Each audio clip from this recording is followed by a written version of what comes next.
नमस्कार भाइयों और बहनों, जंगली मेडिसिन यूट्यूब चैनल में आप सभी का स्वागत है। भारत में अनेक चमत्कारी और दिव्य औषधियां हैं जो ऐसे रोगों को कुछ ही दिनों में दूर कर सकती है जिनसे लोग सालों से परेशान हैं। बस सही जानकारी और सही तरीके से प्रयोग करना आना चाहिए। आज की एक ऐसी ही वनस्पति है जो गंजापन, वीर्य की कमी, सर्पविष, श्वास रोग आदि में प्रयोग की जाती है। इस अंधपुष्पी वनस्पति की संपूर्ण जानकारी और पहचान के लिए आप इस वीडियो को पूरा अंत तक देखिएगा, क्योंकि जानकारी बहुत ही महत्वपूर्ण है। और यदि आप दुनिया की सभी प्रकार की जड़ी बूटियों की पहचान और उनके औषधीय फायदे जानना चाहते हैं तो हमारे चैनल को सब्सक्राइब करें और सभी प्रकार के नोटिफिकेशन पाने के लिए बेल आइकन को जरूर दबाएं। इस वीडियो को लाइक कीजिए और देखते रहें।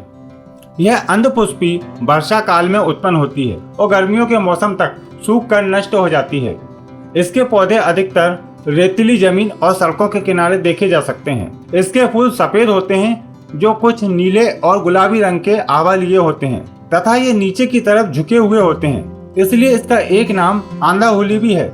इसके संपूर्ण पौधे पर रोए होते हैं। इसके पत्ते इस तरह के होते हैं जो रोएदार होते हैं। इसके फलों के ऊपर ही इसके फूल खिलते हैं और इसके अंदर इस तरह के बीज निकलते हैं।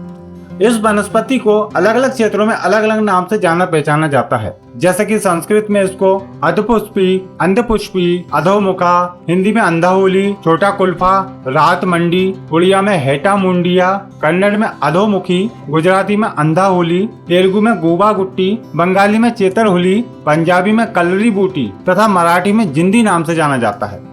इस वनस्पति का बॉटनिकल नेम है ट्राइकोडेर्मा इंडिकम। हो सकता है आप इसको किसी और नाम से जानते हो, कमेंट करके आप हमें जरूर बताएं। आयुर्वेदिक मत अनुसार औंधाहुली उष्ण, लघु, कफ वात शामक, तिक्त, कटु तथा वर्णशोधर होती है। इसके पत्ते मृदुकारी, मलबंधकारी, गर्भाशय संकोचक, प्रवाहिका रोधी, अर्शग्रहणी, शोध, अतिसार, मूत्रकुच्चु तथा ज्वार नाशक होते हैं। आइए अब जानते हैं कुछ विशेष प्रयोग जिनके द्वारा आप विभिन्न रोगों को दूर कर सकते हैं। ध्यान पूर्वक वीडियो को देखिएगा। आंखों की समस्या, जैसे कि आंखों में जलन होना, आंखें लाल होना या आंखों की मांसपेशियों में खिंचाव होना, ऐसी समस्याओं में इसके पत्तों को पीसकर आंखों के आसपास लेप कर देने से लाभ हो जाता है। जिन लोगों को श्वास की बीमारी है उनके लिए औंधाहुली एक उत्तम औषधि है। इसके 1 से 2 बीज रोज सुबह चबाकर गुनगुने पानी के साथ सेवन करते रहने से कुछ ही दिनों में श्वास की बीमारी ठीक हो जाती है। अतिसार में इसकी जड़ को पीस कर पिलाने से अतिसार रोग ठीक हो जाता है। इसके अलावा प्रमेह, मूत्रकुच्चु आदि समस्याओं को दूर करने के लिए इसके पंचांग का काढ़ा बनाकर सेवन करना बहुत ही अच्छे लाभ देता है।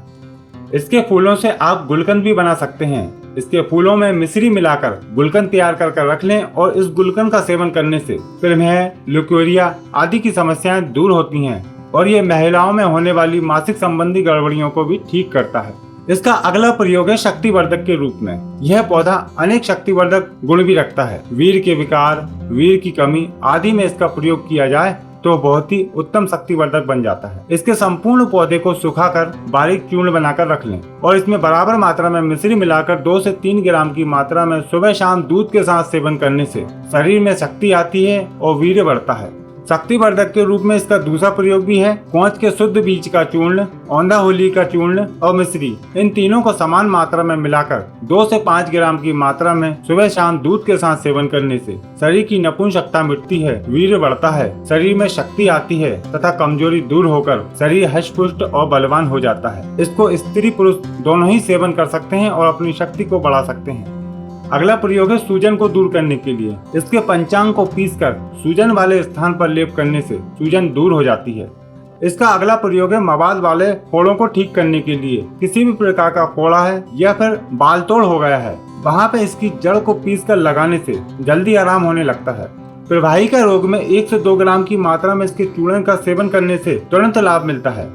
इसका अंतिम प्रयोग है सर्पविष के लिए। यदि बिच्छू, मधुमक्खी या सांप आदि काट लेता है तो प्राथमिक उपचार के लिए आपको जैसे ही इसका पौधा मिले तो इस पौधे की जड़ को पीसकर डंक वाले स्थान पर लेप कर दें तो आप देखेंगे कि कुछ ही समय में दर्द, सूजन और जलन ठीक हो जाती है और जहर का असर भी उतरने लगता है। आप इस वनस्पति के बारे में क्या जानकारी रखते हैं, कमेंट करके आप हमें जरूर बताएं। आशा करते हैं कि आज की जानकारी आपके लिए लाभकारी रही होगी। इस वीडियो को लाइक करें, शेयर करें और सब्सक्राइब करें। यदि मन में किसी प्रकार का सवाल है तो कमेंट करके जरूर पूछें। मिलते हैं आपको एक नई जानकारी के साथ एक नई वीडियो में। तब तक के लिए नमस्कार।